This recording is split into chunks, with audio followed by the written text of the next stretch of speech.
My name is James Clark and I'm with Prime Lending. Today is January 13th, Friday, and Pam McCoy at Coldwell Banker has asked me to give you an update on where mortgage rates are headed. Currently, mortgage rates are steady, I guess you can say. The bond markets, if you pay attention to the bond markets, are dropping. President Obama has signed in December 2010 the payroll tax deduction. And most people are asking, how is that affecting mortgage rates?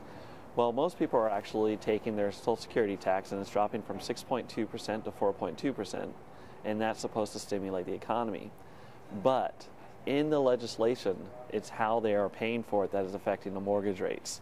There is a section in there that calls for Fannie Mae, Freddie Mac, and FHA to increase their fees to pay for the payroll tax deduction. So while you might see the bond market dropping and you might hear news that the prices are as low as ever, because of these increased fees, rates have remained the same. So where are rates headed towards in the next week? Well, there's two things to look at. One is the economic news that you're seeing from the European economies and whether their debt is going to be downgraded by S&P. And what that means is, are the investors going to be buying up their debt? Are they going to be willing to pay it? Is Greece going to be able to pay the debt that they have? If not, it tends to give us bad economic data, which tends to lower the interest rates. Another thing to look at too is the U.S. debt ceiling is actually coming into play again, where we are going to be maxing out our credit limit.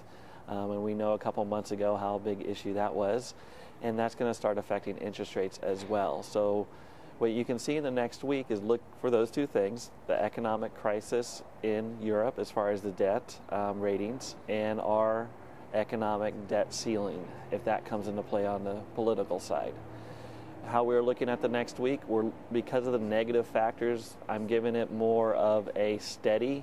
New rates will remain the same to slightly bullish. That if we get a little bit more negative impact in the news, you will see a little bit of a lower interest rate. And if you have any questions, please feel free to give me a call, James Clark at Prime Lending at 916-412-0909.